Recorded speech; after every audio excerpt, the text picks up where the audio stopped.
Mbunge wa jimbo la Buhangija, Mheshimiwa Joseph Musukuma, Januari 24, 2026, ameingia kwenye gumzo kubwa mitandaoni kufuatia tukio la kurushiana ngumi kati yake na mwekezaji mmoja katika mji mdogo wa Katoro, mkoani Geita. Tukio hilo lililosambaa kwa kasi kupitia mitandao ya kijamii limezua mjadala mpana miongoni mwa wananchi. Chanzo cha mvutano huo kinatajwa kuwa ni madai ya wabunge wawili, Mheshimiwa Joseph Musukuma na Mheshimiwa Kija Ntemi, waliowasilisha malalamiko yao dhidi ya mwekezaji huyo.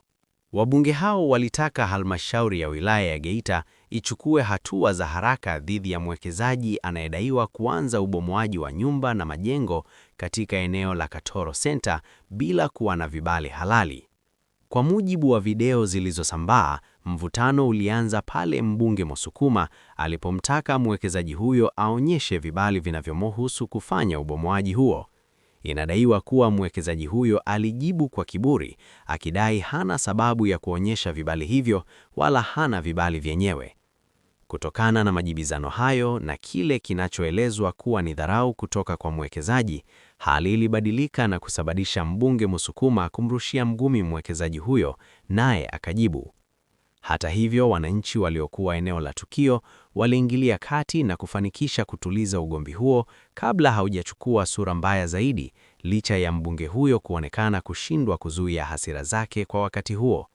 Baada ya video kusambaa mitandaoni, mjadala mkubwa umeibuka, huku sehemu ya wananchi wakisifu ujasiri wa wabunge wanaotoka kanda ya Ziwa, hususan wale wa jamii ya Wasukuma, wakisema wameonyesha ari na uthubutu wa kuwatetea wananchi wao dhidi ya kile wanachokiona kuwa ni udhalimu.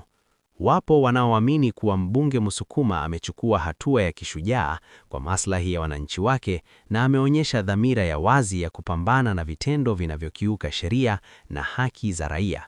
Hata hivyo, mjadala bado unaendelea kuhusu kama kitendo hicho kilikuwa sahihi na kama kinazingatia maadili, ustaarabu na heshima inayotarajiwa kwa kiongozi wa kuchaguliwa. Je, wewe kama mdau wa jamii unaonaje?